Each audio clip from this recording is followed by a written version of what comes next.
Hello, and thank you for joining us today on the Gentle Art of Crushing It show, where we focus on learning and sharing with our listeners all there is to know about how to create success in our lives. This show stands on the shoulders of giants. Our mission is to empower and inspire our listeners to create the life of their dreams whilst having a blast in the process. Let's celebrate life together. Welcome to the show. In this episode, I wanted to start the year off with going over a little bit about setting goals in real estate and with your business. I've had a lot of people that have reached out to me ask how they can set their daily goals, what their daily habits need to look like, and ask about what they need to do in order to understand what goals need to be set, how to figure out what those goals look like, and how to translate those daily habits into your ultimate, whether it be yearly goal or 3-year goal or whatever that larger goal is that you have, how to translate those into those larger goals. And so I wanted to go over a little bit about what that looks like and how to do that. And I'm hoping that this is going to be a very simple but helpful podcast episode that will add value to those that are brand new, especially, and trying to revamp what their goals look like. Okay, so what I do personally, and what we do as a family is, first thing we start off with is, instead of looking at what our daily habits are, we actually start off with a big picture and then work backwards from there. So our big picture is what we call a vivid vision. There's a lot of information that goes into a vivid vision, and a lot of thoughts that can go into it. But put very simply, it's something that you write down, where you are outlining what you believe your life will look like in 3, 4, 5 years, however long out that works for you. And you break it down based on what you are looking for, asking yourself the question, if I had all of the time and resources that I could need, what would my life look like? What would a day in 2, 3, 4 years, what would a day look like for me? And when you do that, you're going to want to take a little bit of time to step away from the daily routine. Maybe just hop in your bedroom, maybe sit outside where it's peaceful, you don't have any distractions, and you can just sit down and think about that question and outline what a day, maybe 2 or 3 years later, what that day would look like to you. Okay, just to give you a brief example for me, and what I did for my vivid vision is, I actually broke it down, the first part of it, and I would strongly encourage you to write down your vivid vision.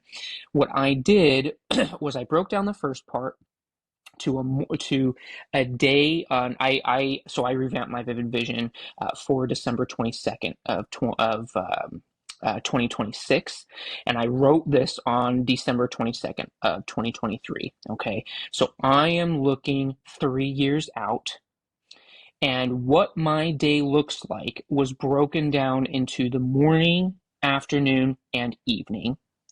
I spoke in the present tense, and I just outlined what each aspect of my day looked like. Everything from when I woke up in the morning, what I did, who was around me, what the air smelled like, what the location was like, what I was doing that day, what my plans were. And I moved from morning to afternoon, what I had accomplished that day already, what I was planning on doing, what I was doing that afternoon, and then moved into the evening, again, what I had already accomplished that day and what I was planning on doing. Okay, from there, the second part of my vivid vision, I broke down my own personal characteristics, meaning who I want myself to be when I reach that day. What I mean by that is, as an example, one of my biggest goals is I want to be either a mentor or a coach or someone that is adding value to other people as much as possible. My all-time favorite book is called The Go-Giver, and I very strongly believe in the principles that are taught in that book, both personal and business related principles. And so one of the characteristics that I listed in my vivid vision is the characteristic of a go-giver, okay? Meaning that I go out and I am giving as much as possible, and I am adding value to other people as much as possible. And I'm not just talking about money, I'm actually mainly talking about time. I'm helping others to accomplish and taking the time to teach others how to accomplish whatever it is that their goals are, because I've been able to achieve what I believe I needed to achieve, and am continuing to learn more and continuing to achieve more. And I'm teaching others how to do that and adding value to others so that they can do exactly what I did or even more than what I did in a shorter amount of time, that kind of thing. And so that's a characteristic that I listed for myself, and I broke that characteristic down as a go-giver. Another one, for example, is a family first mindset. Okay, I want to have a family first mindset where no matter what happens, I am always choosing my family over anything else. And I want to have the resources and the time available to me in order to do that and be able to say yes to all of my family things when I wish, and also be able to continue to run my business as I need to. But the business is running with or without me being on 60, 70, 80, 100 hours a week. And then the final part of my vivid vision, so I broke down my entire day. I moved into the characteristics that I see in myself and the kind of person I see myself being at that time. The final part of my vivid vision, for me anyway, and what I wanted to make sure to define in there, was my definition of success. And what I, at that time, on December 22nd, 2026, how I define success. Okay. And I broke that down. I put that definition in there, and I got a feel for me what success looked like to me at that time, and if I had actually achieved that success, which in my vivid vision, I did. I do. I will accomplish that. So that's where I would start. Start with your vivid vision first. Once you have your vivid vision put together, you can start working backwards and start working down to getting your daily habits put together. Okay. The next thing you're going to want to do is, once you have that vivid vision, you're going to create some really big goals. And these goals, and this is, I'm taking a phrase from Action Academy. You're going to create a BHAG goal, a big, hairy, audacious goal. Okay. These goals are so big, they scare the heck out of you. These goals are something that are so massive and something that scares you so much, you're worried that you might not achieve it, and that's okay. The reason why you want to set a goal that is that big is because you don't want to limit yourself. You don't want to set a goal that's very easily achievable by the end of the quarter, by the end of the year, by the end of 2 years. That's easily achievable, because if you achieve it within a quarter of the amount of time or half the amount of time, then mindset-wise, your brain is saying, okay, I achieved my goal, I'm good. I can relax, I can float, I can do whatever it is that I want to do. And I'm not pushing myself as far or as much as I would have pushed myself if I had set a larger goal and achieved more. To give you an example, for this year, my goal was to have closed on 50 units by, I guess it was last year, my goal was to have closed on 50 units by the end of 2023. I closed on 36. Okay.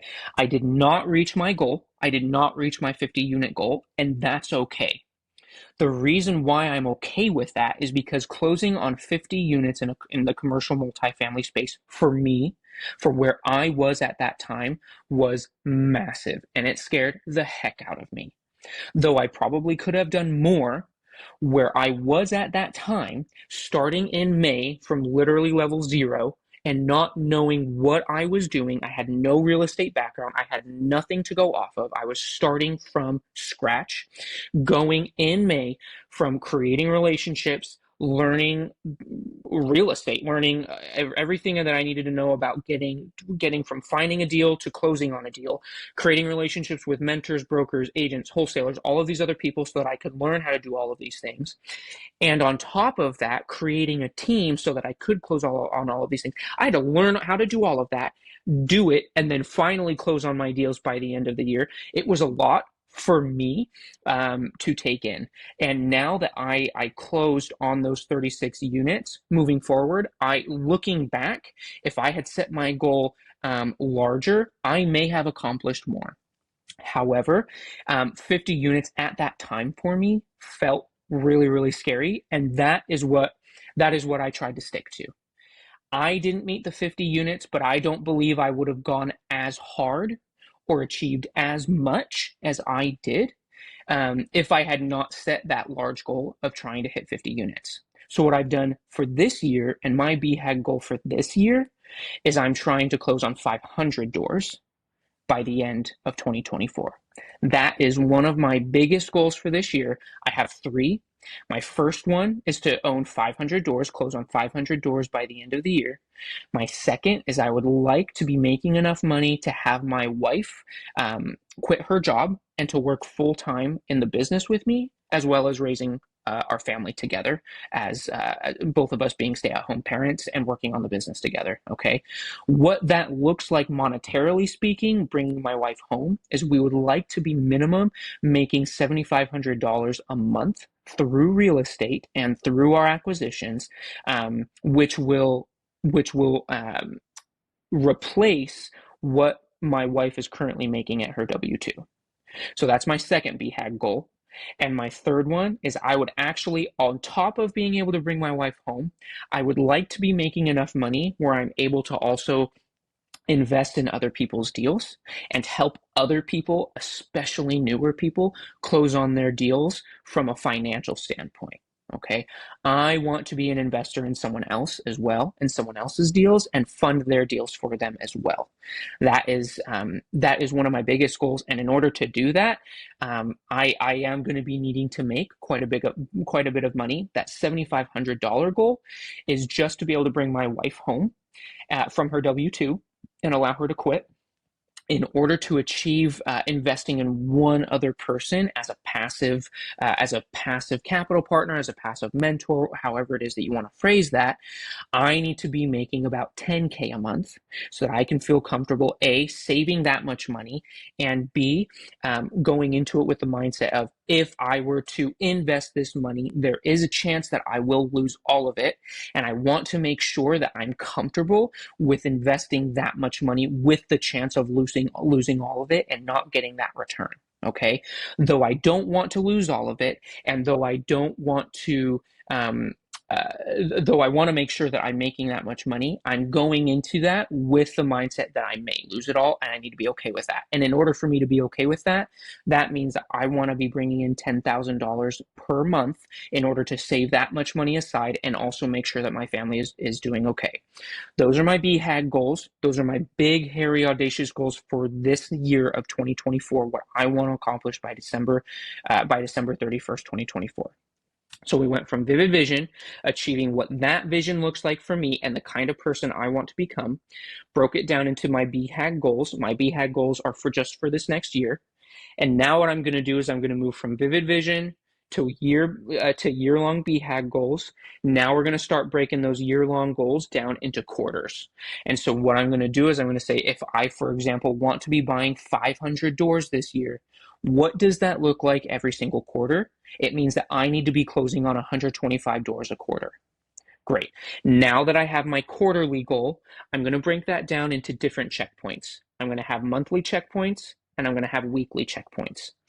From that quarterly goal of closing on 125 doors, my monthly checkpoints look like the following. Close on 42 doors a month, which equals looking at about 50 deals, underwriting 50 deals a month or more. And then in our team process, we not only underwrite, but before we get to underwriting, which is a little bit deeper of an analysis of a deal. We also go through like a 2 to 3 minute analysis of a deal just to tell us whether or not we want to spend more time on it in our underwriting phase. And so we do a back of napkin underwrite before we move into spending more time on it. And so for me, that looks like 70 or more back of napkin underwrites, 50 or more underwrites, deep underwrites of deals. I want minimum 40 LOIs submitted, which also means I need at least two deals under contract every single month. So there are my monthly checkpoints. That's what I need to be looking at for this quarter every single month. Those are the goals that I need to be hitting. And then we break it down into the weekly checkpoints. Breaking those down even further, those goals look like the following: 18 or more back of napkin underwrites a week, which also will lead to 13 or more deep underwrites a week. That's at least 10 LOIs submitted every single week.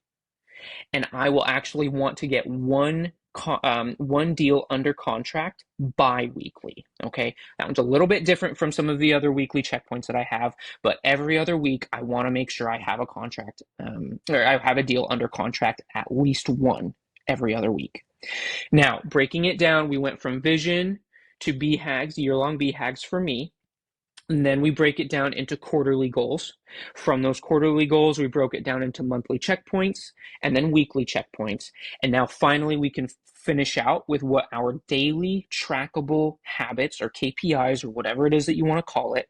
We can break it down to those daily habits that I need to be doing every single day in order to hit my weekly, monthly, and quarterly goals. What does that look like for this particular goal that we've been outlining? I need to do a back of napkin underwrite on at least 3 properties every single day and 2 deep underwrites of a property every single day. That's 2 LOIs submitted every single day. And for me, that also means I need to be creating at least one new relationship with someone that has a deal every single day. When I say someone that has a deal, I mean either a seller, broker, agent, wholesaler. That can be through Facebook, that could be through cold calling, that could be through online research of finding different brokers and agents or whatever that looks like. I want one new relationship every single day. So for that specific goal, those are my 3 daily trackable habits that I personally want to make sure that I am meeting in order to achieve 500 doors by the end of the year, or 125 doors a quarter. That is how you move from a vivid vision all the way into trackable daily habits, setting your KPIs for yourself and making it very easy for you to understand, okay, what do I need to be doing every single day to achieve my big goals? What can I track every single day to do that? And as you're practicing, for the newer people, as you're practicing and doing these trackable habits every single day, you're going to get a good feel for how much time it's going to take you every single day to do that. Once you have a good feel for how much time it's going to take you to do these things, it's going to be much easier for you to set aside whatever that time is, a very specific time every single day for you to dedicate to your daily habits. My suggestion is to try to get those daily habits done first thing in the morning, especially if you have a W-2. Wake up a little bit early and try to get those things done first thing in the morning. That way you have your own business building that you've taken care of first. You can move into working your W-2, continue to make money. You can focus 100% on your W-2, keep it so you continue to make money as you're building your business. And then when you come home, you can either continue to build your business if you didn't get everything done in the morning, or you're able to allot that extra time to your life, to yourself, to your family, to whatever it is that you're trying to accomplish. The final thing that I want to make sure to add here, and something that I personally struggle with, and a few of my mentors are trying to help me get rid of here, is that I am not very good at delegating some of these habits that I shouldn't be taking on. If you have more than 3 or 4 daily habits, you need to be delegating to other people so you're not overwhelming yourself and stressing yourself out too much. That's how you break down your daily habits, or that's how you break down your vivid vision all the way to your daily habits. And as always, please, please, please reach out to me if you have any questions. My Instagram handle is The Real Man Miranda, and I'd be happy to help you figure out what your goals look like. Well, there you have it, ladies and gentlemen, another episode of The Gentle Art of Crushing It. It was an amazing episode. We know we sure learned a lot, and we hope you did as well. We want to take a second and thank you so much for viewing or listening to this episode. And please just know that we only ask for one favor, and that is to make this life magnificent. Thank you, and have a wonderful day.